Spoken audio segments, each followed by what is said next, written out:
Good morning.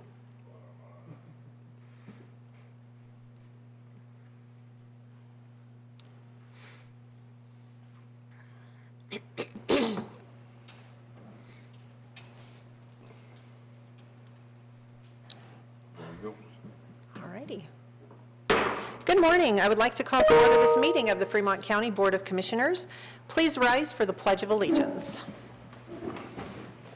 I pledge allegiance to the flag of the United States of America and to the republic for which it stands, one nation under God, indivisible, with liberty and justice for all. I would like to mention we seem to be missing a few folks this morning from the room.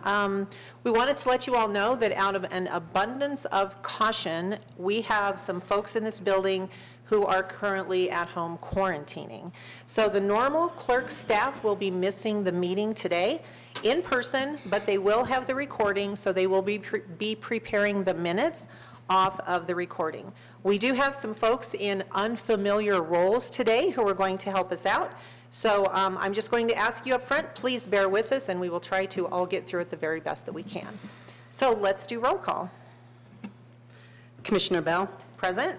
Commissioner Mafal? Present. Commissioner Payne? Present. Clerk and Recorder Grantham is absent. County Attorney Jackson? Present. County Manager Bryant? Present. Planning and Zoning Director Garrett? Present. And Assistant County Manager Childs? Present. All right, thank you so much for that. Approval of today's agenda. With our clerk and recorder out this morning, we need to remove his county clerk's monthly report under staff and elected officials. That's under informational and administrative topics. I think that's the only change we have to make on today's agenda. With that, Madam Chair, with that change, I move to approve the agenda. Second. It has been moved and seconded to approve today's agenda. Roll call, please. Commissioner McFall? Aye. Commissioner Payne? Aye. Commissioner Bell? Aye. We turn next to today's consent agenda. I will make the note, we are scheduling two separate public hearings this morning. We have one on a request for a special review use for Central Colorado Concrete. This is located off of Maple Lane, north of Walmart within the Business Zone District. The other is a conditional use permit, Ranch Land Rock Pit Number 1 major modification. That site is located south of State Highway 120 and borders the Pueblo County line. Both of those public hearings we are scheduling for Tuesday, December 8th, beginning at 10 a.m. With that, Madam Chair, move to approve the consent agenda. Second. It has been moved and seconded to approve today's consent agenda. Further discussion? Roll call. Commissioner Payne? Aye. Commissioner McFall? Aye. Commissioner Bell? Aye. Up next are informational and administrative topics. I have something I would like to address briefly, and then we'll see who else wants to speak this morning. I would like to note, we already did let you all know that we have some folks out of the building today because we are doing some quarantining here. Most of you may already be aware that the state forced us just yesterday on Monday to move down the infamous COVID dial into the yellow zone. The reality is they wanted very badly to move us immediately into orange, and we fought that really hard. So we had a lengthy conversation with them. None of us are happy particularly about moving into the yellow zone, but it's a lot better than the orange zone. In yellow, at the very least, our restaurants and businesses are allowed to continue remaining open at 50% capacity. If we go down to orange, that's going to drop to 25% capacity. And we know how devastating that would be to our local economy. So we're going to do everything that we can to not have that happen. We also know we're up for another review with CDPHE, the Colorado Department of Health and Environmental Services, and they're telling us that 10 days to 14 days from now, they probably are going to be moving us down even further. They were talking yesterday about dropping us from yellow all the way down into red. None of us want that to happen, because I will tell you, if we are forced by the state to go back down into red, that closes everyone's doors again, and we don't want to see that happen. So Orange, if that happens, would drop us to 25% capacity for things like businesses and restaurants. We don't want to see that happen either. So I'm here this morning to let you know, if our countywide numbers don't start coming under control within the next 10 days, the state is going to move us again. So I'm asking you, please, every citizen, to do your part, do the best that you can do to stay home, to wear your masks, and to keep all of us safe. All right, gentlemen, anything to add? I've got one thing. Tomorrow is Veterans Day, so first of all, thank you to all those that have served and those that are currently serving.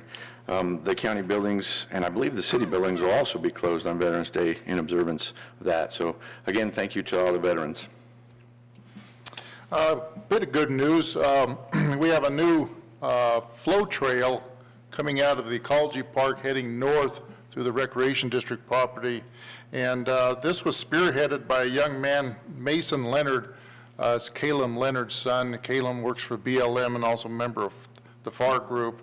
And this should be opened up this coming weekend. And it's just another positive note for our community that needs them all that we can get right now. Yeah, absolutely. So, all right.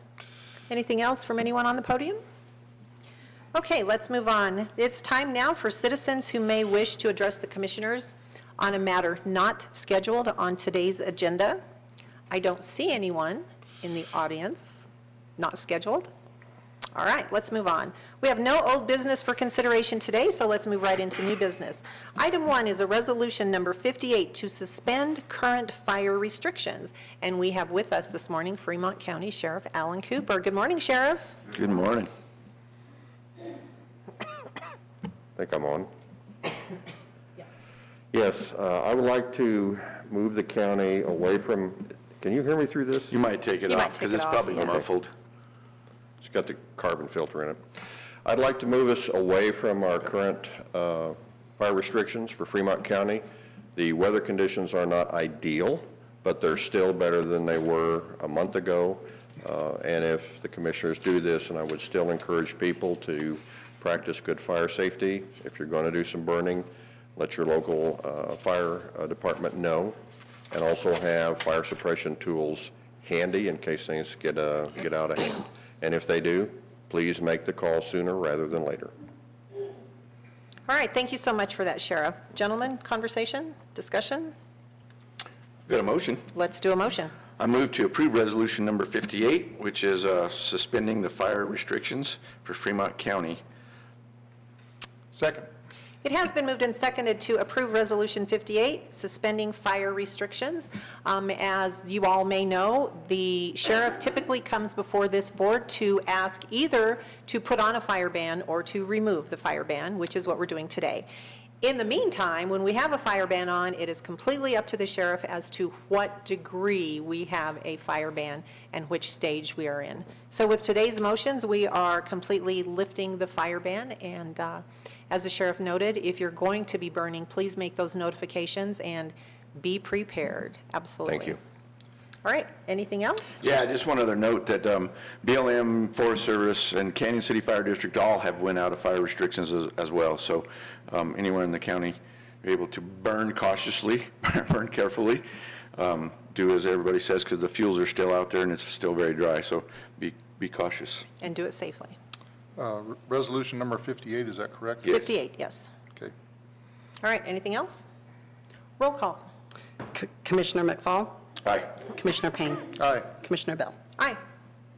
All right, up next is an appeal of a denial of CARES Act grant for Main Street Fitness. We have with us this morning, I believe, Michelle Miller, who is going to come on up to the podium, if you will. Good morning. Good morning. And if you would like to go ahead and present your case to us briefly. So my name is Michelle Miller. I've been operating the gym down on Main Street for the last, September 16th was my 2-year anniversary. I started operating as Snap Fitness. It took me 18 months of build out. I owned 2 gyms of Snap Fitness, one in New Mexico and one in Trinidad, Colorado. Due to the hardship, due to the lengthy the rules of Fremont County, it took me 18 months of build out. I had to sell my other gym, and major hardship during that. I so anyway, so my home went into foreclosure and I had to file bankruptcy. During that time, we moved, forgive me, please. During that time, we had to change Snap Fitness to Main Street Fitness. I'm a woman of faith, so it was a blessing in disguise. I no longer have the franchise fees hanging over my head. I've been operating in the red as of a week before COVID hit. I was $80 away from being out of the red. March 16th, we had to close down. I haven't gotten any help from anybody.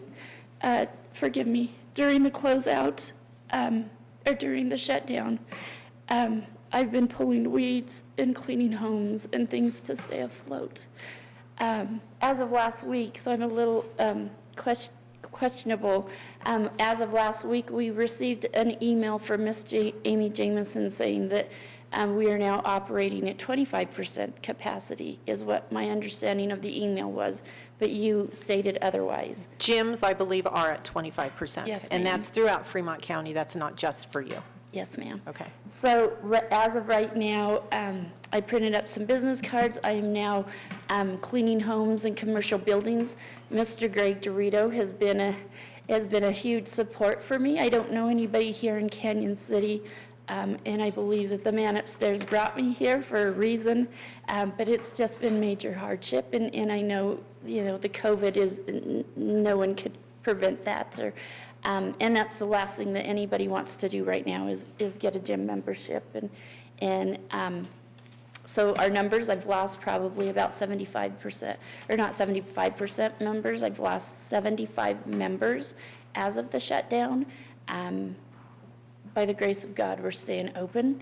I believe the reason why I'm here is Miss Sunny Bryant said that the reason of the denial showed that when I closed down Snap Fitness, there was a time frame that it took me to open.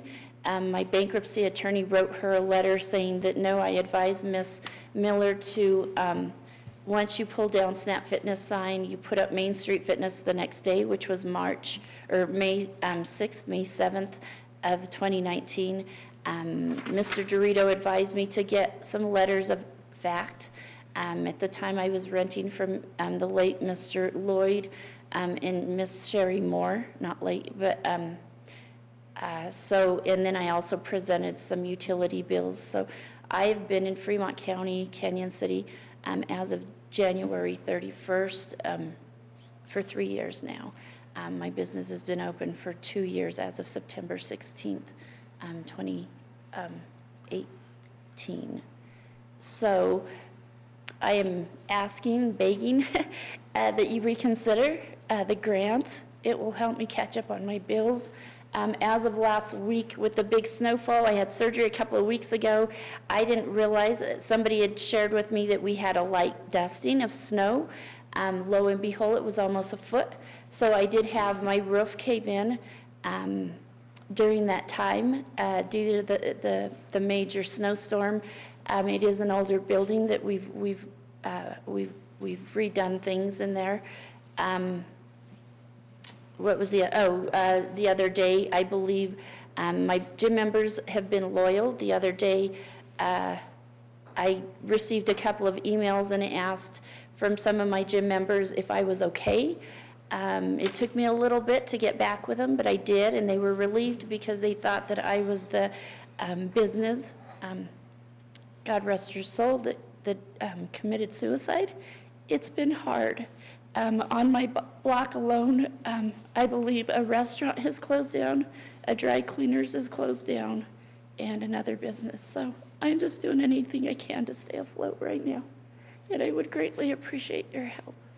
All right, thank you for that. Yes, I ma'am. think we all have some questions for you. Yes, ma'am. So one of the things that I have a concern with is one of the requirements for this grant is that you must be registered with the Colorado Secretary of State and be in good standing.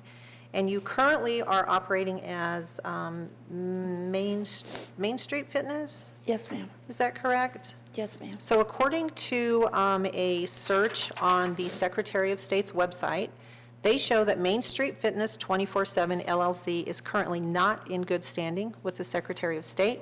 The business is non-compliant for failure to file a periodic report and will become actually delinquent on November 30th of this year. Okay, and I didn't know that. That's one of the requirements for this grant, is to be in good standing, and you currently are Okay. not. And yes, understandable. I didn't realize that. Okay. Back when I started, I had a business manager that was doing all of that. I'm just me, myself, and I'm just trying to get through all of this. My learning curve is straight up. So I didn't realize that. I will definitely leave here and take care of that immediately. I didn't know, I don't know what all that entails, but yes, ma'am, I will look into that. Okay.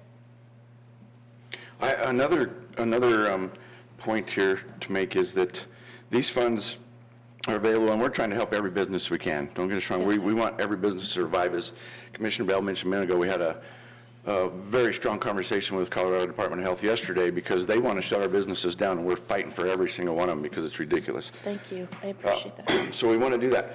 But these funds are also to help a business return to profitability, Yes, sir. to being profitable. You were not profitable before this started. You just said you were in the red. I was, yes, sir. So I mean, just because of the unforeseen things that are coming up on the old building, my staff, I no longer have a staff that I can maintain, personal trainers, things of that nature. My biggest thing is marketing. That would, the funds, I mean, I would, I would love to get a couple of my staff back. And I would love, I mean, the biggest thing is marketing. People just don't know we're out there. And then, of course, getting the repair of the building of the last snowfall. Did you purchase the building? Yes, sir. As of October 14th, I did. So when you filed for bankruptcy May 6th, and you say you opened your doors in May 7th, did your equipment all went with the bankruptcy, didn't it? Yes, sir. So It how did you open the doors the next day and I have a had business? equipment from my other gym that was up in storage, up in Weston, Colorado, that we moved back down. So when I sold the gym in Trinidad, Colorado, which I didn't receive anything from it because I was behind on my franchise fees and rent due to the opening up, the anticipation of the opening up. The new owners of Snap Fitness Trinidad wanted updated equipment, so I had to pull my equipment out and I put it in storage. So when they came and took my, repoed my gym equipment due to the bankruptcy, I was able to bring the equipment down from Weston, Colorado, and continue to operate. And that wasn't included in the loan default, that No, equipment? sir, that was something totally different. I had two gyms. So the gym that I moved from New Mexico, Colorado is now in Canyon City. So I guess the question I have is for our attorney, these criteria for the grant, that comes from the federal government, is that correct? From the Treasury. From the Treasury? They're based on the Treasury guidelines, and then we modified a bit for Fremont County. Okay, thank you. Anything else from, okay. One of the other conditions that we have is criteria that you must have been operating continuously since at least March 26th of 2019. So our records are showing, the things that we've looked for on the state's websites are showing that you are not the sole owner of the fitness center. The business was owned by G2E Limited, and you are a member of that. And that's when the bankruptcy was filed in May of 2019. So, In the bankruptcy petition, it states that G2E Limited was doing business as Snap Fitness. You also stated in that petition that you were not sole proprietor of any full or part-time business. G2E still exists as a company, but is in delinquent status with the Secretary of State. It shows no assets, only debt, and it shows it is not operational. There is no mention of Main Street Fitness 24/7 in the bankruptcy petition. The company did not exist at that time. On July 9th of 2019, Main Street Fitness 24/7 was formed with the Secretary of State. So looking at those dates, I don't believe that you have been operating continuously since at least March 26th of 2019, and that is a requirement as well. Yes, ma'am, and that's understandable. Forgive me, I'm not the sharpest tool in the shed, so I was just advised when we pulled down Main Street Fitness sign to put up, or when we pulled down Snap Fitness sign May 6th to open, to put up Main Street Fitness on May 7th. Shame on me, I did not file, I did not know the procedure to file. This was something that my business manager did at the beginning. So I did not file, I guess you said till June? July, July. 2 months later. Yeah, because I went to open up a checking account and they said, this is what we need. So at that point, that's what I did. G2E is me. It's God-Given Enterprises. That's me. It's no longer operating because it was in the bankruptcy under Snap Fitness, doing DBA Snap Fitness. It is no longer in existence. It's just Main Street Fitness. I have been opened. I've got a membership database showing that my members have been with me. Some members have been with me from day one of opening. I've not closed my doors at all. The only time I did close my doors was October 26th when they repoed my equipment. I put a sign on the door and asked my gym members to please forgive us. The gym is closed for the weekend due to major cleaning, and that's what we did.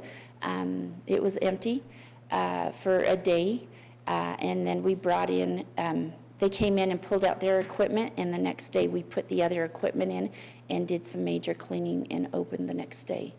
They were understanding about that. But we've never had our doors closed, ma'am. So the problem that we have here, Ms. Miller, is we have 7 different criteria coming to us from the Treasury Department, which is where the money originated. Yes, ma'am. 3 of those 7 criteria have not been met by your business. Okay. If we allowed this grant to you, we are being audited Yes, ma'am. with every dime that is being spent. And in the end, the county likely would have to pay that money back, which means that the county then would be footing the bill for the grant that we had given to you, Taxpayers would. which means it's the Yes. taxpayers' money. And I think that's something that we are here to be fiscally conservative with taxpayer money of Fremont County. ma'am. And that's something that personally I don't think we can do. Gentlemen, further conversation? So really quick before you decide, is there any way, like I said, that I can bring those 3 criterias? Can you please note them again? So one is you have not been operating continuously since at least March 26th of 2019. It's been 2 separate businesses. As you very well explained yourself, it's been 2 separate businesses. So that you can't fix that one. Again, another is to be registered with the Colorado Secretary of State and to be in good standing, which you currently are not.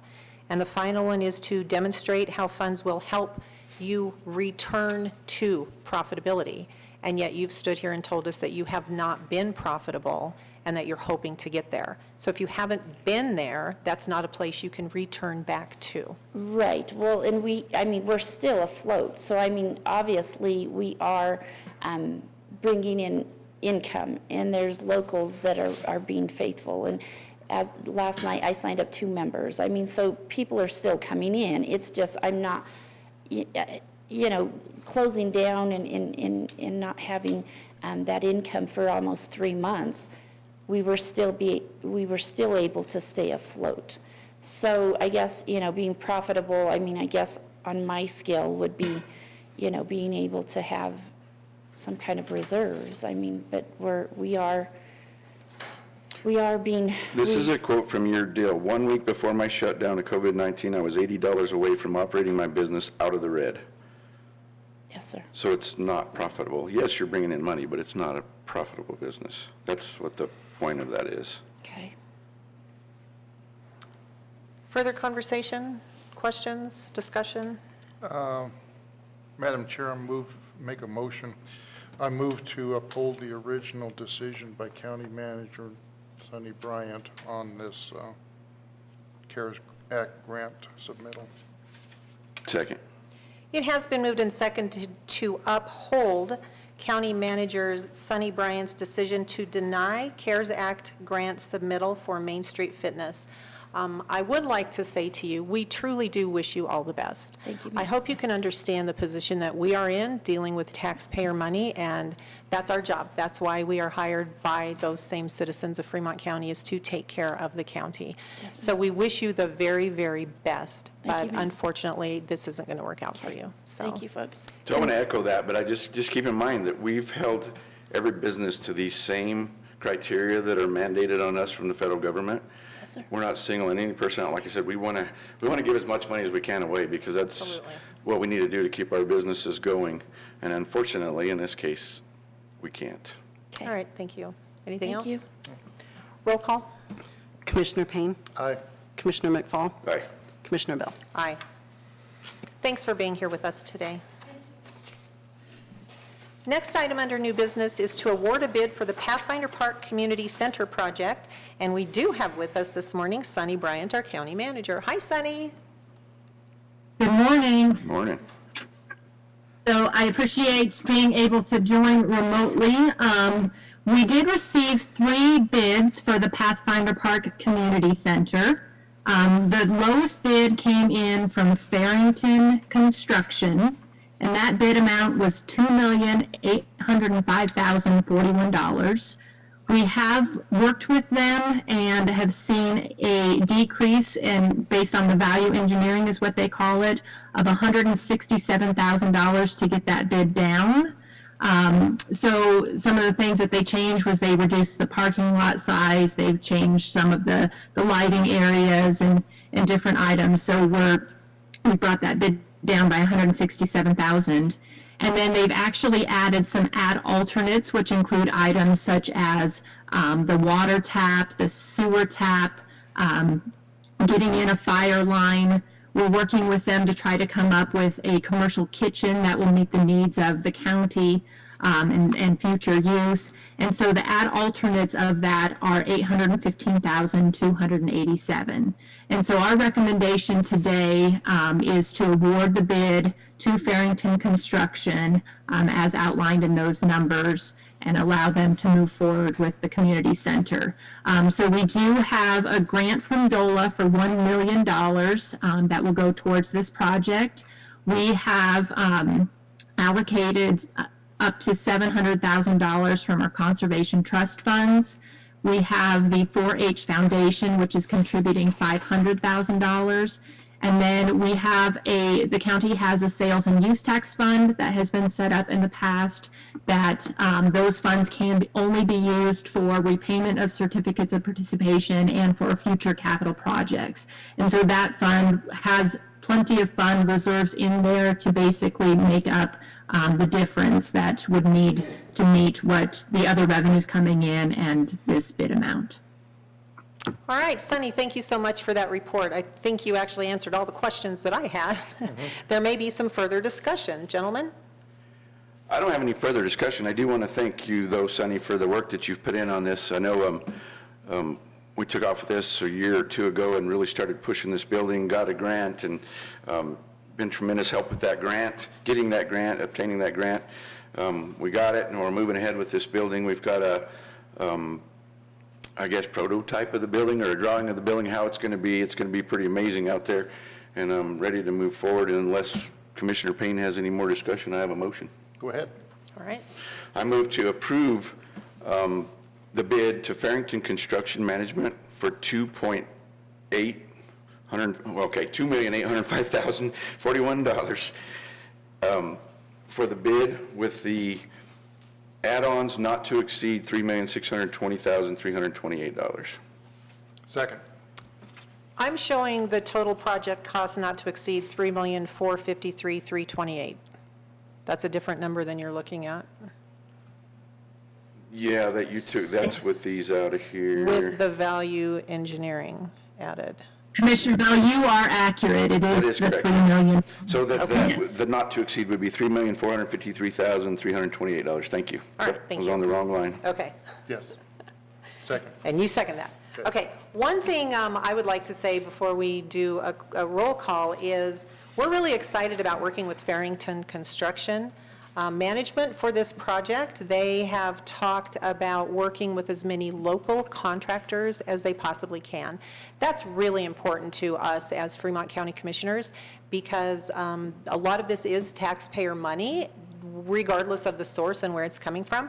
It's not all, but much of it is taxpayer funds. And so we always feel responsible to try to keep as much of those taxpayer dollars in our community as we possibly can. So we're really excited about the company, and as Commissioner McFall said, we're really excited to get going on this project. It's been a very, very long time. So we have a motion and second on the floor to award the bid for the Pathfinder Park Community Center project with the numbers just described. Total project not to exceed $3,453,328. Is there further discussion? One more thing I would like to say is this contractor is also willing to work with, we've had some local businesses, companies that have been willing to donate material or different things, and this company is willing to work with those donations and be able to use those, so that's an awesome thing too, and thank you for the companies locally that have donated. Absolutely. All right. Okay, let's do roll call. Commissioner McFall? Aye. Commissioner Payne? Aye. Commissioner Bell? Aye. All right, thank you. The hour has reached 10 o'clock. We have 3 public hearings before us this morning, so we're going to skip over a couple of items of new business and head straight into our public hearings. First up is a conditional use permit. This is number 98-008, the Spotted Burrow Pit Major Modification, requesting approval of a major modification of CUP 98-008 to add 33.6 acres of area for a gravel pit operation. The properties are located off County Road 123, east of County Road 67, and are located within the Agricultural Forestry Zone District. I show we have Ken Clow with us this morning. Come on up. And we have someone else with us this morning, I'm too. Rebecca Kagan. I own the pit. Rebecca Kagan. Good morning. Good morning. Good morning. If you would like to go ahead and give us a description about what's happening and what you're wanting to do out there. The current gravel pit is, we're running out of material. Last year, I purchased the piece of property next door, and I purchased that under Wildboro Investments because that is a rental property company. But I bought that in order to expand the pit to the east. My other neighbor also wanted to be included in that, and so he is 6 acres are included in that acreage of his acres. And we have approval from the state pending our bond, which we're working on. And so far, everything seems to be going as planned. All right, thank you. We're going to go ahead and open this public hearing. Do you have something you would like to add before we move on? Unless Okay. the commissioners have a Okay. specific question. Do you have questions at this time? Not this time. No.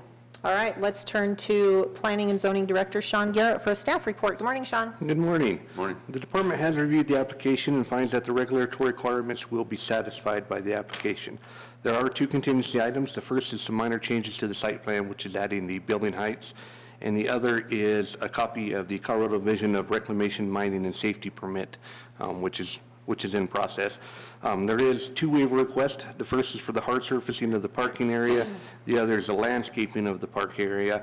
As the proposal is a gravel pit operation, the department has no concerns and recommends approval of those waiver requests. The department recommends all existing conditions set forth in Resolution 55, Series of 1998 for the original CUP approval remain, with exception of item 2K, which should be revised to state that the applicant shall provide a documentation indicating the total amount of material removed from the site and shall pay 20 cents per ton removed to the Fremont County Department of Transportation monthly. The per ton fee shall be evaluated every 2 years and shall not increase more than 10% at any one time. And the Fremont County Department of Transportation is in agreement with that 20 cent per ton. Thanks, Sean. Any questions for Director Garrett? All right, this is a public hearing. I would like to ask if there's anyone in the audience who would like to stand up and speak this morning. Seeing none, I'm going to go ahead and close this public hearing, but I do have a couple of questions that I have. First, I would like for you to address the way that you are actually doing the mining. And what I mean by that is how much you're mining at one time and then moving on, and it appears as though you are doing reclamation at the same time, rather than doing a lot of mining and then closing the pit and coming in and reclaiming. So could you explain that to us? Yes. We are actually, as we go, we do new ground, but then when we're off of the old ground, we reclaim the old ground. And now that we have or hopefully here soon, when we have the approval, we will be able to do even more because we're going to be able to be going east. And then that way we'll be able to close down some of the sections on the lower, on the bottom near where the scale house is right now. We're going to start reclaiming those areas and move everything up into the pit area. And then we are going to move directly east. We're going to start on the property that is currently Wild Burrows property. We're going to mine along that fence line for 2 acres, give or take. And how wide is it, Ken? 2 acres? Well, that'd be about 400 feet wide. Yeah, 400 feet yeah. deep. And then, when we get to a certain section, we will then do Osborne's acres on his side of the fence. And then when we get done with Osborne's, and we're going to kind of leapfrog back and forth in order to keep that property demarcation. And then because Osborne's wanted his reclaimed first, as soon as possible, mined and reclaimed as soon as possible, we will, we'll mine that first section of ours, then the section of his, section of ours, section of his, and then in the meantime, we'll be going back and reclaiming that area. Okay, thank you for that. I understand hours of operation will continue to be Monday through Saturday from sunrise to sunset. Yes, ma'am. No additional parking spaces are going to be required? No. Correct. All right. Gentlemen, questions, comments? I have nothing. Motion.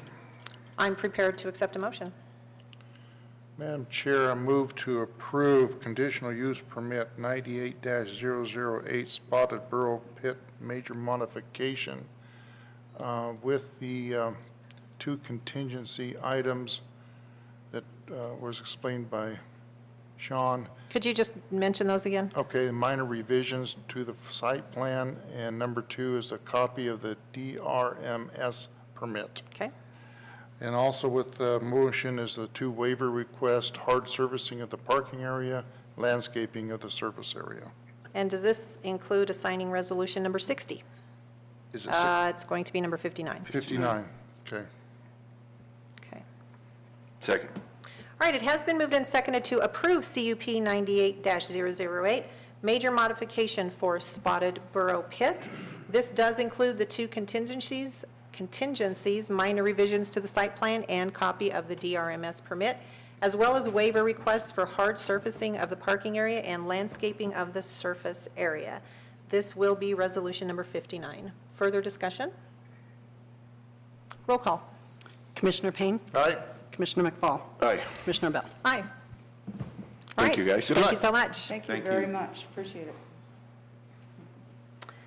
Our next public hearing is the adoption of the 2019 International Building Code, and we have with us this morning Fremont County Building Official Wyatt Sanders. Good morning, Wyatt. Good morning. Good morning. Wonderful. How are you, sir? Just fine. It's a 2018 code. 2018? You said 19. Did I say 19? I read 18, so I That's all right. apologize for that. It is what it is.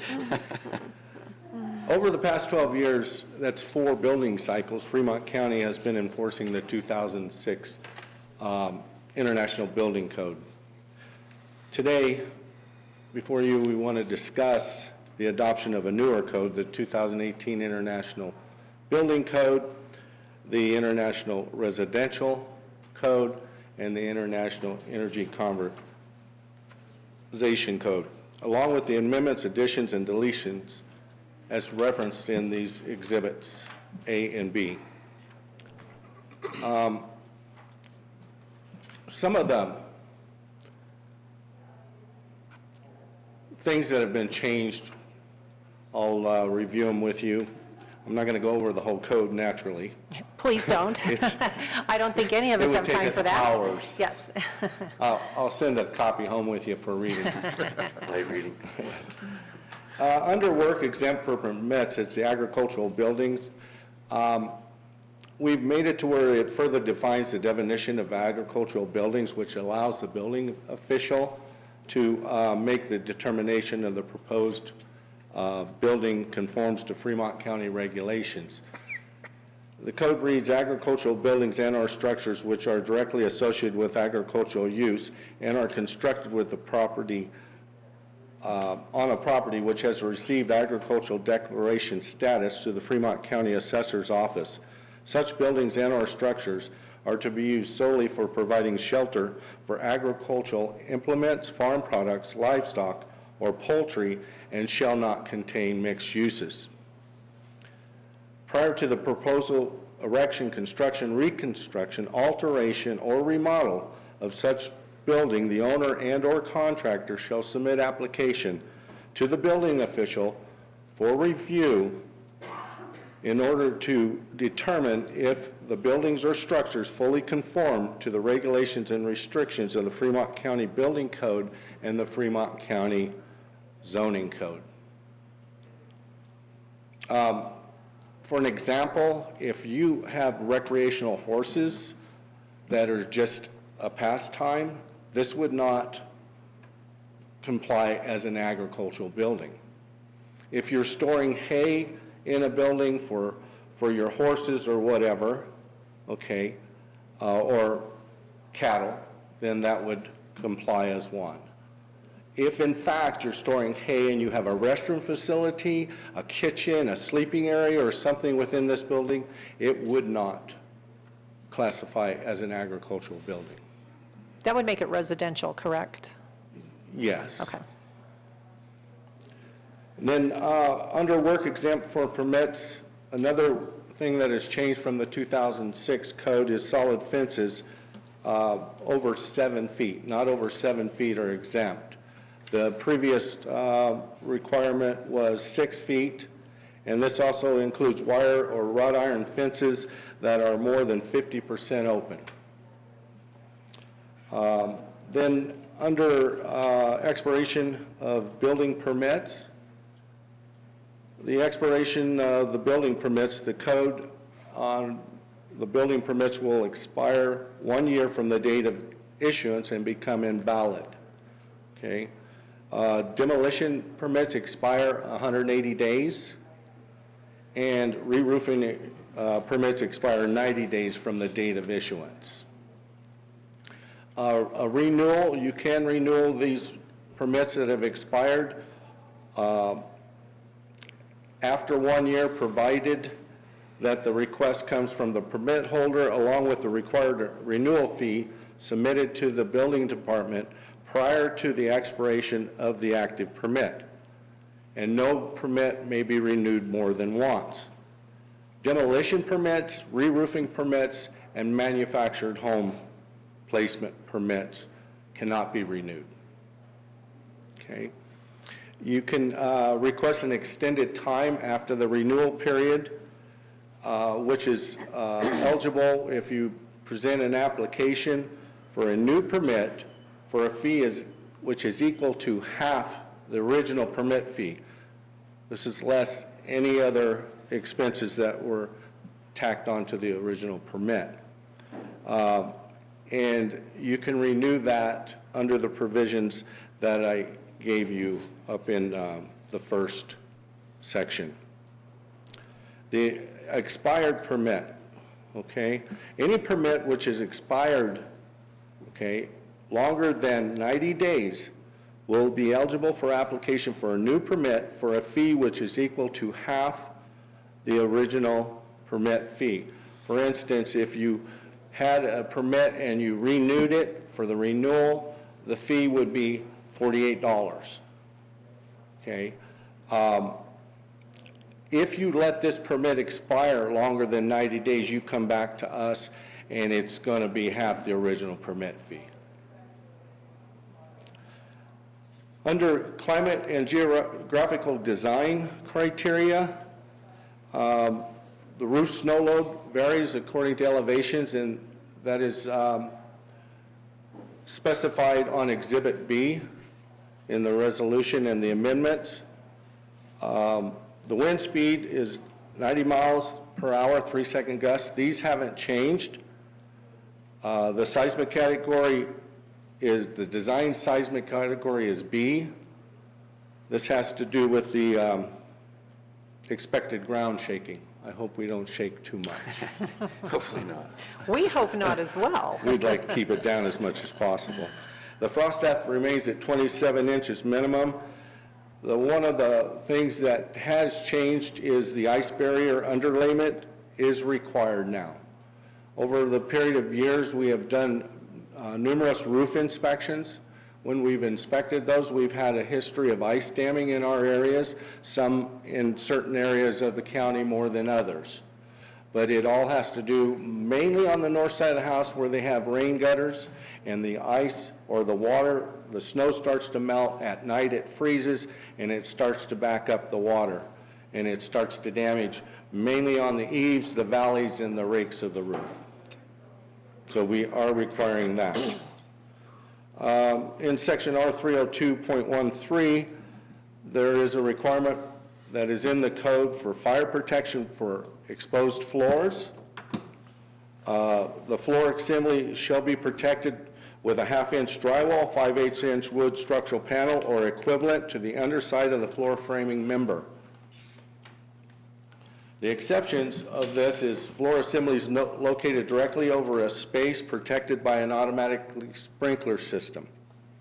Floor assemblies located directly under a crawl space not intended for the use for storage or for the installation of fuel-fired or electric heating appliances. The portions of the floor assembly shall be permitted to be unprotected or complying with the following. The aggregate area doesn't exceed 80 square feet per story.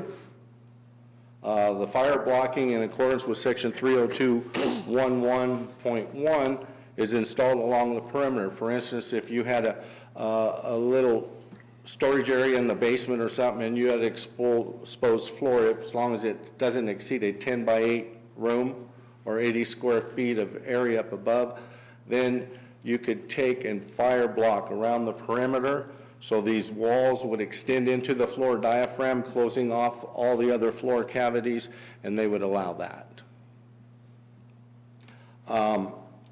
Wood floor assemblies using dimensional lumber, which is like a 2x10 or greater, which most of the floor assemblies do not use those because they're going more of a structural manufactured lumber, like an I-joist or something. You can use other approved means that equal the fire performance. Another approved mean would be like an intumescent coating. They make a spray coating that is a fire guard that it takes and reduces the flame spread. So it basically prevents it from catching on fire. Fire sprinklers in private garages. We are not going to require fire sprinklers in private garages. Okay, these are detached accessory buildings more or less, and we're not requiring that.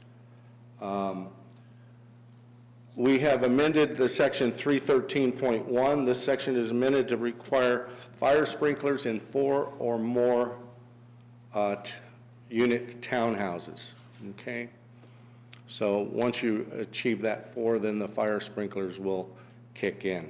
This includes strip housing, apartments, stuff like that. Fire sprinklers in 1 and 2 family dwellings, we are not requiring that also.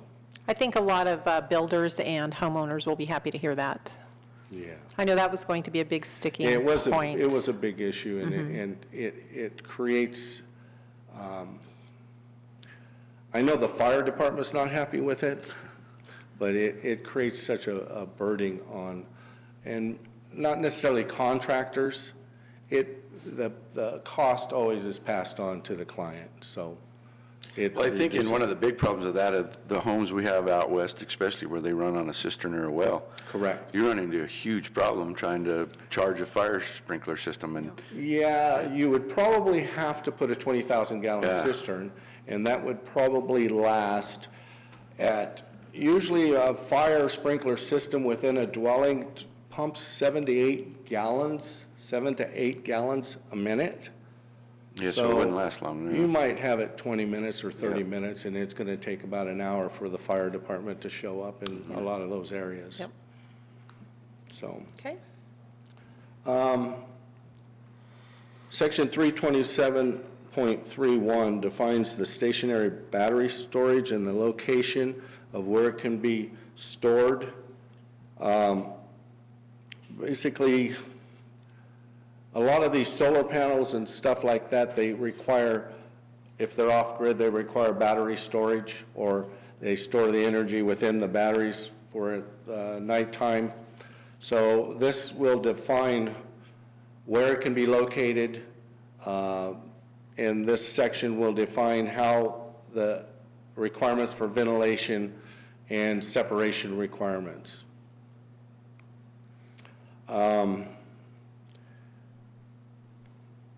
Section R401.4, this allows the building official to require soil testing for specified locations, or require the engineer to design and state that the foundation was designed according to the soil conditions.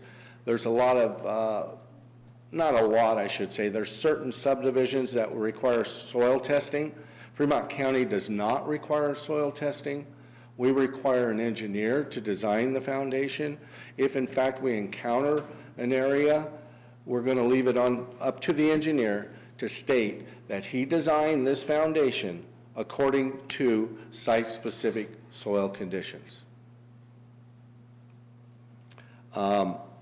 Basically, section R402.1 and R403.1, it requires both wood and residential dwelling footings to be designed and certified by a licensed architect or engineer. So that's where I just mentioned that on the previous code. So the energy efficiency.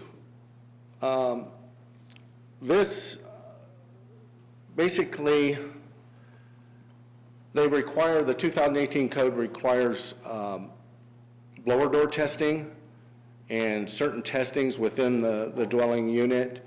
We are not requiring that. We've deleted the requirements for any testing. Fremont County does not have a HVAC or mechanical code, so we pretty much eliminated the requirement for testing. The insulation and fenestration, or the window requirements by components, the climate zone hasn't changed. We're still 5 and marine 4. The fenestration, or the window U factor, has increased to a 0.30, and the 2006 code was a 0.35. So in the U factor, the lower the number, the greater the performance.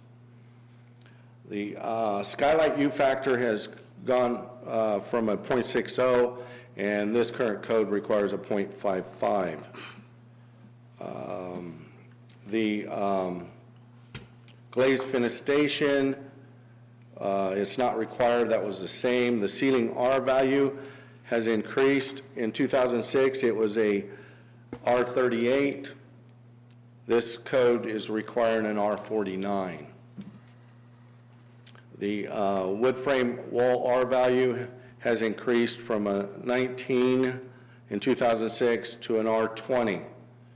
And the 13 plus 5 is the same as 2006, to where if you have a 2x4 cavity wall, you can go ahead and put an R13 in it, and on the exterior portion, you can take a foam, styrofoam or a high-density foam board and put it equivalent to an R5 on the exterior, and then you can go ahead and do your stucco or whatever you need to do. The mass wall value, it has changed from a 13, and now it goes from a 13 to a 17. The 17 number, the mass wall value is like a concrete wall, a log wall, stuff like that. The 17, the additional, they'll allow you to go ahead and fur out or frame in around the exterior walls, and that has to equal a 17 R value. The basement R values is it used to be a 10 and then a 13 for cavity filled areas. Now it is a 15, that is continuous insulation down from the walls up above through the floor diaphragm and down into the basement wall.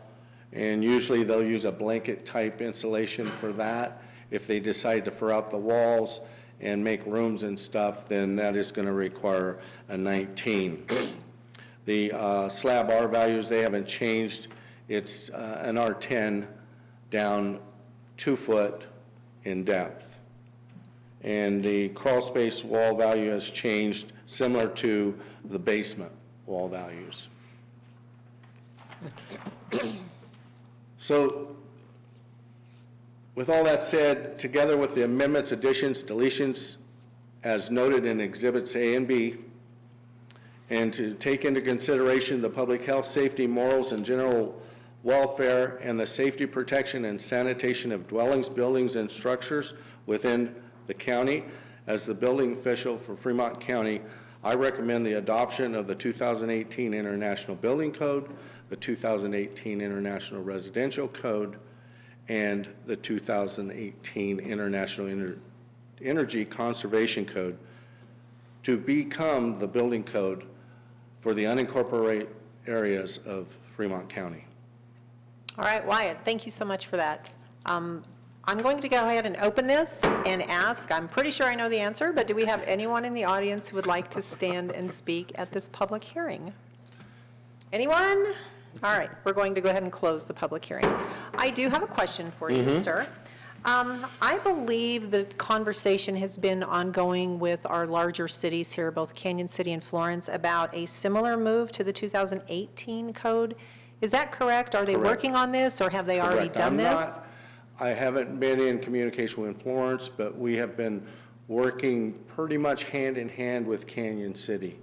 And we were trying to keep everything pretty much uniform across the board between Canyon City and the county. The only difference is Canyon City has a mechanical code.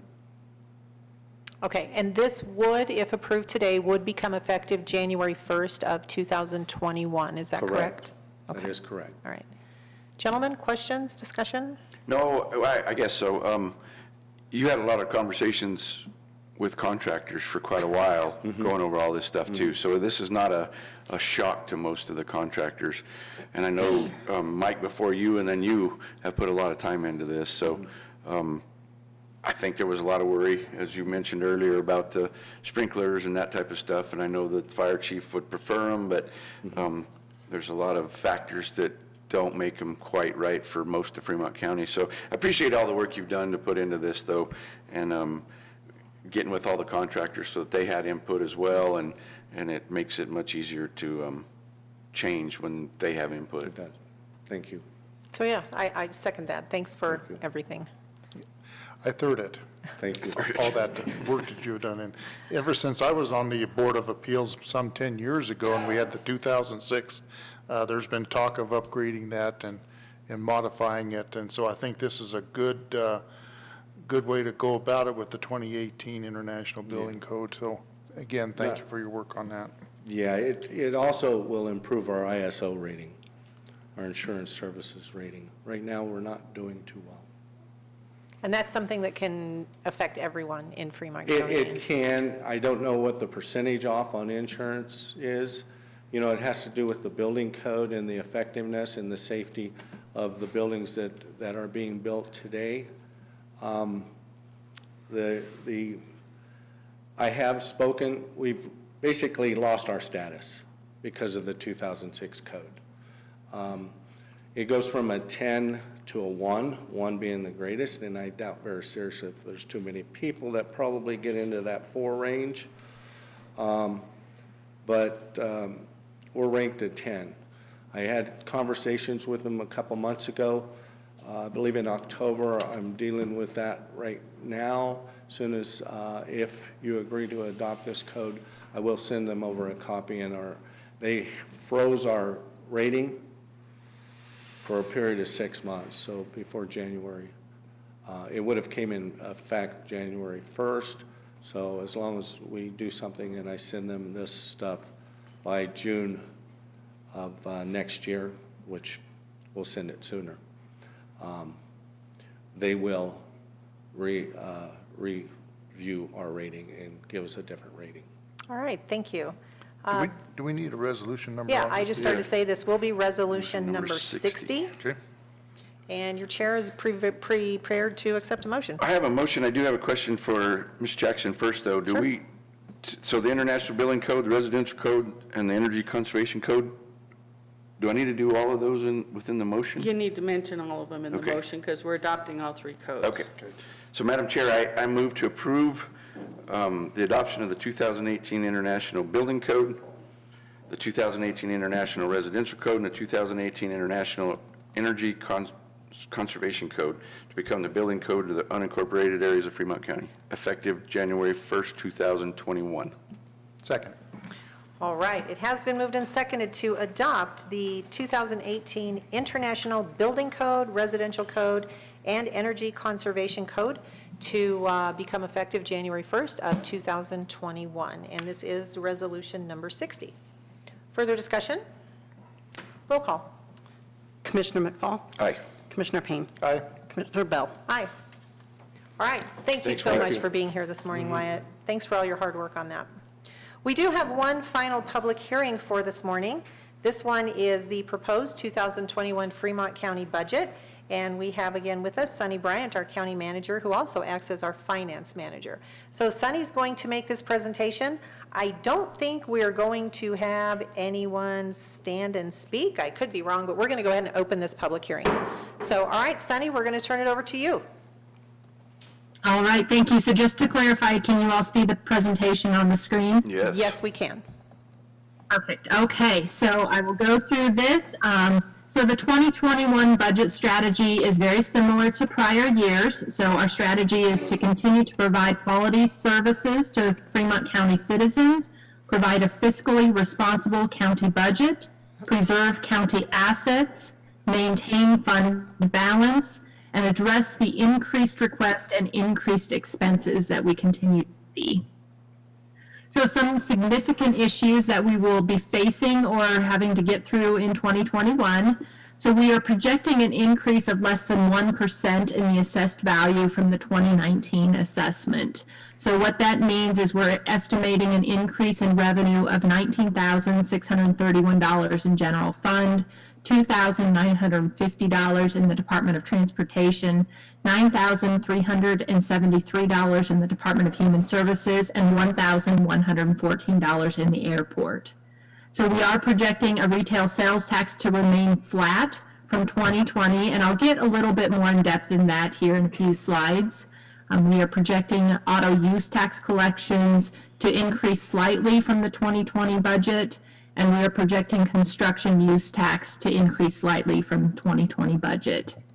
So a few other significant issues that we're facing includes we have the annual step increases that we'll be proposing in accordance with the salary scale that was put into effect last year. We are going to see a 5% increase in the health insurance premiums, which last year we actually got out of our self-funded insurance and are into a partially self-funded program now with CEBT. So next year we'll see a 5% increase in those premiums. We are addressing some building improvement needs in various county-owned buildings. We are trying to keep up with increased operational costs. We're continuing to try to build the reserves to be used as matching funds for bridge replacement grants. We continue to look at grant opportunities to be used in various projects. And the voters did pass issue 1A, which extended the 1% sales tax for the sheriff's office. So we are making sure to include that in our long-term planning. And one of our big unknowns that we're keeping a close eye on is the short and long-term financial impacts of COVID-19. So we're monitoring all of the revenues and expenses very, very closely each month just to make sure that we're able to respond to whatever that looks like very quickly. Some of the 2021 capital projects that we are going to finish the Judicial Courtroom remodel. We are going to finish the remodel of 1901 East Main Street, which is a new building that we have purchased. That building is currently being used for search and rescue, the wildland fire team, the emergency management, and the noxious weed department. We will also be putting in a training room out at that location as well. We are going to finish the design work on the Grandview Bridge and hopefully have everything ready to apply for a grant for the 2022 calendar year to actually do the replacement of that bridge. We will finish the alarm upgrade, or the fire alarm upgrade at the administration building. We will finish the roof replacement project at the administration building. So we had done one section a couple years back, and between the end of this year and beginning of next year, we'll be looking at doing the remainder of that. And then the building of the community center at Pathfinder Park. So those are some of the larger capital projects that we're doing next year. So this shows the general fund total revenues from 2014 to 2021 budget.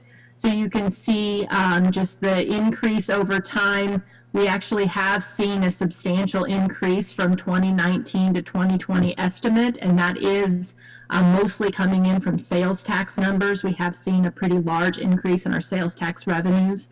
And we have a very conservative budget approach here at Fremont County to where next year we are anticipating a slight decrease in revenues. So we try to be very conservative in our revenue projections. So this year we're estimating 2020 to bring in $14,047,000, and next year we are budgeting $13,329,000. The property tax collections from fiscal year 2014 to 2021. So as you can see, they were pretty steady from 2014 to 2019. The 2020 assessment actually, it was the 2019 assessment that was collected in 2020 actually bumped up quite a bit. And then the assessment going in, as I said, it's less than 1% that we're seeing going into the 2021 budget.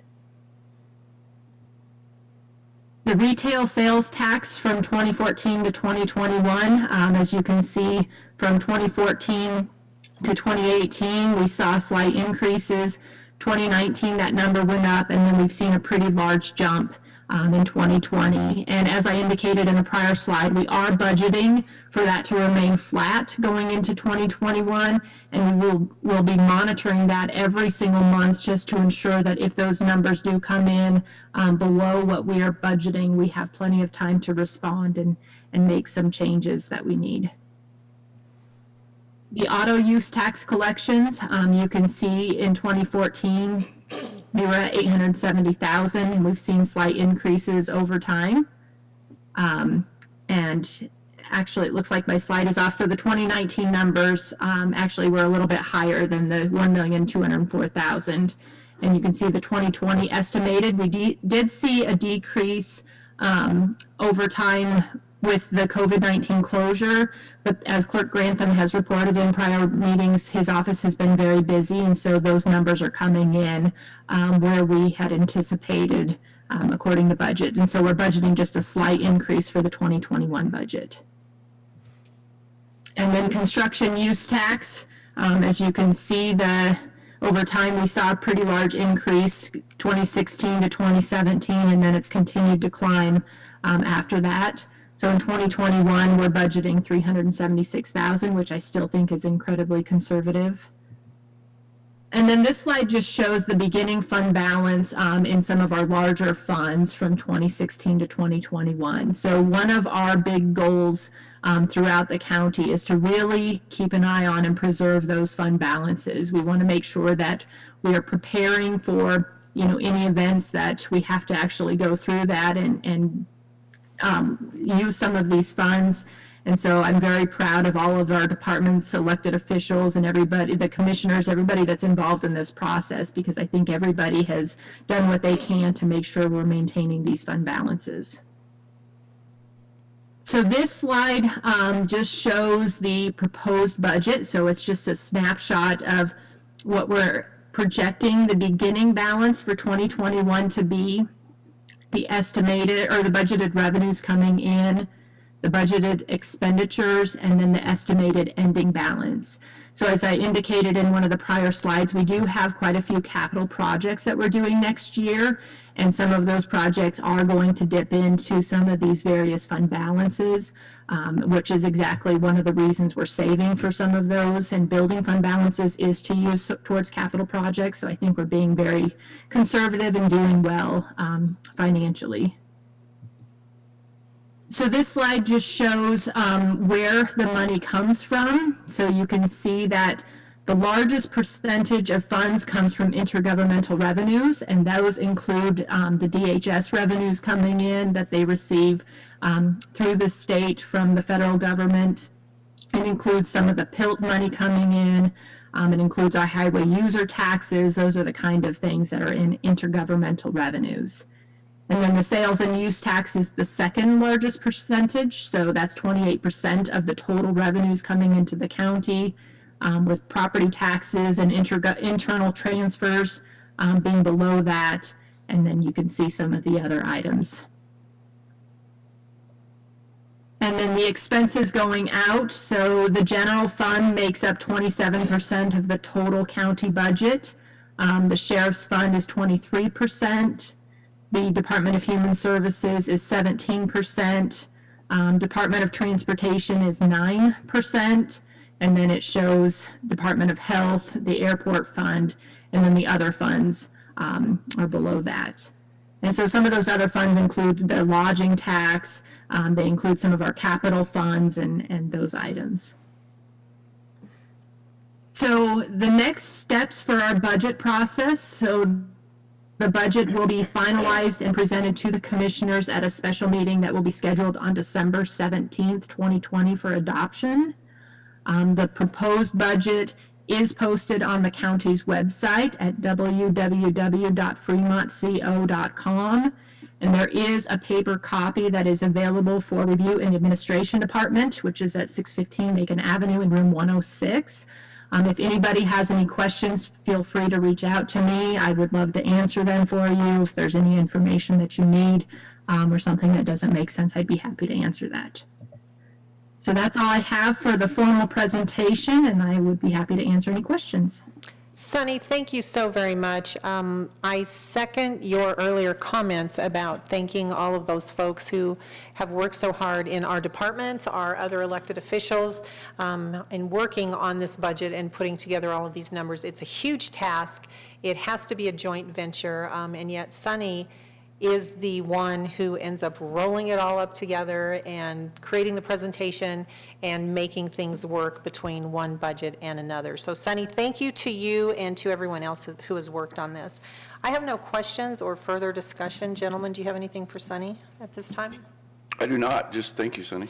Yeah, not at this time. You know, Sunny keeps us in the loop, and we have many meetings over budgets on the different departments, so nothing usually comes as a surprise for us, which is great. And it's fairly easy to understand, so thank you, Sonny. All right, I will ask the question. Do we have anyone here who would like to stand and speak during this public hearing? Seeing none, we're going to close this public hearing, and I will note for the record, this is a non-action item for us today, because as Sunny did just explain, we have a special meeting in December to actually adopt the proposed budget. We now will return to new business for consideration. We have 2 further items before us this morning. Item 4 is a resolution number 61, adopting the 2018 International Fire Code as recently adopted by the Canyon City Area Fire Protection District. And for a word of explanation this morning, we're going to turn to our County Attorney, Brenda Jackson. Good morning, Brenda. Good morning. The fire district is a special district under Title 32 of Colorado statutes. And in Title 32, it gives fire districts the authority to adopt and enforce fire codes within the boundaries of their district. So at the October meeting, or September meeting, I think it was the October meeting, the Canyon City Area Fire Protection District Board of Directors adopted the 2018 International Fire Code to be effective beginning January 1. The statute, however, provides that while the fire district has authority to adopt and enforce the code, they cannot do it within the jurisdictional limits of any municipality or county that has not approved the district's enforcement of the code within their boundaries. So the resolution before you is basically approval and adoption of the 2018 International Fire Code to be enforced by the Canyon City Area Fire Protection District within their boundaries that lie in the unincorporated areas of Fremont County. So this resolution basically carves out the municipalities of Brookside and Canyon City, and then all unincorporated areas, which would include like Lincoln Park and the North Canyon area that's outside the limits of Canyon City. The fire district boundaries encompass those areas, and so they would be enforcing the code in those portions of the county. Thank you for that, Brenda. I would say this is, in my opinion, it's a little bit of a housekeeping item that is something we need to do to officially take care of, to be able to continue partnering with the Canyon City Area Fire Protection District and to allow them to do their job in the unincorporated areas of Fremont County. And I would also note that with the board's approval today of the 2018 Building, Residential, and Energy Codes, then those will be compatible with the 2018 Fire Code that the fire district will be enforcing. All right, and then will this also take effect on January 1st of 2021? It will. All right. Gentlemen, anything else? I'm pretty sure I know the answer to this, but I just want to bring it out. There's not a conflict of interest with me being also on the fire district board. No, there isn't, and I'm also the fire district's attorney, so I think we're okay. I think we probably are too, but I just want to make sure. I appreciate you both pointing out those potential conflicts of interest, which I agree are not true conflicts of interest, but it's always good to have that information public. There you and go. Be ahead of the game. With that, Madam Chair, I move to approve Resolution 61, a resolution adopting the 2018 International Fire Code as adopted by the Canyon City Area Fire Protection District. Second. It has been moved and seconded to adopt Resolution Number 61, the 2018 International Fire Code, as recently adopted by the Canyon City Area Fire Protection District. Further discussion? Roll call. Roll call. Commissioner Payne. Aye. Commissioner McFall. Aye. Commissioner Bell. Aye. As I said, some of us It's are doing okay. jobs we Yeah. don't typically do, so we're all good. Thank you, Tammy. The final item of new business today is an agreement regarding the augmentation of Fremont County Department of Transportation depletions with the Upper Arkansas Water Conservancy District. And once again, we turn to our county attorney, Brenda Jackson, for an explanation. All right, I'll start with a disclaimer. I am not a water attorney, but I do think I understand what we're doing here. The Department of Transportation for Fremont County pulls water from the Arkansas River and tributaries of the Arkansas River to use for road work. They use a lot of water in maintaining roads, and they pull straight out of the river. They've had various points of diversion where they pull the water out over the years, but these have never been decreed water rights.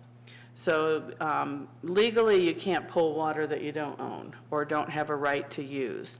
So in 2018, well, in 2017, actually, the county filed suit in water court to get conditional rights for the water that the Department of Transportation uses. And on August 9th, 2018, the court entered that decree, giving the county legal right to use this water. Now, I want to qualify this. We haven't been taking water illegally.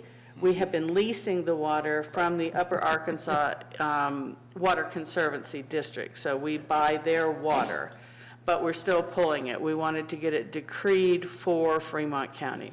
So in conjunction with that decree from August 9th of 2018 is only valid until April 30th of next year, 2021, and then it can be renewed for 2 additional years. In that 5-year window till April 30th of 2023, the county must secure permanent depletion replacement water for the water that we're pulling out of the river. The river is over-appropriated, which means that every drop that comes out for this kind of use or other uses have to be replaced so that senior water right holders are not injured.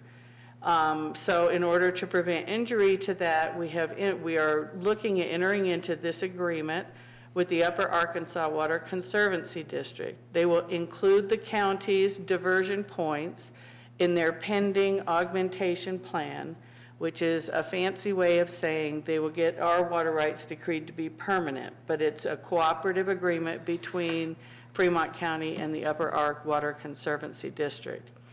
The county owns 48 shares of Hydraulic Ditch Company water and 225 shares in the Union Ditch. Those shares, the Union Ditch shares were assigned to Pathfinder Park. Those are going to be converted to municipal use. The hydraulic ditch shares already can be used for municipal use, and road maintenance is considered a municipal use. So we're going to do this exchange and conversion process with the water that the county owns in the form of ditch shares in order to get water for DOT from the Arkansas River. This agreement facilitates that and helps the county move toward permanent water rights by 2023. That was a lot. That was a lot, and that was very impressive. Yes, you did a great job of explaining that, so thank you so much for that. It's kind of a good thing you're not a water attorney, or we wouldn't have been able to understand any of that. Understood So it, right? I think there may be a lot of truth in that that statement. was probably good. Yes.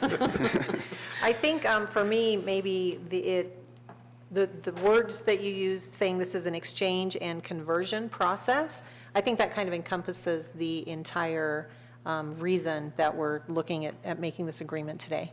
And working with Upper Ark Water Conservancy District, they do have water lawyers who understand all of the legal details of this kind of thing, and this is very common for the Water Conservancy District to do. They do this for water users up and down the river within the areas of their district. So they stepped forward and said they had a proposal that could help the county get to permanent water rights, and it's reasonable. There's a lot of safeguards built in case things don't work out. There are other options. So this is the path to getting our water rights permanently and legally decreed. And that permanency also, I think, is a really big deal for all of us. I know this conversation has been going on, as Brenda indicated, for many years now, and to finally have this complete is a really big deal. So I appreciate all the work by you, Brenda, and by Tony Adamic, our Department of Transportation Director. It's taken a long time to get to this point, but we're finally here. We are, and this is a big deal. I sit on the Upper Arkansas Water Conservancy District Board of Directors also, and this is, the taxpayers don't understand how big a deal this really is for our Department of Transportation. And it's a win-win situation for our taxpayer assets that we own. As Ms. Jackson said, we own 225 shares of Union Ditch and 48 shares of hydraulic. We lose very little of the Union Ditch. We have a 5-acre pasture there at Pathfinder Park that we irrigate.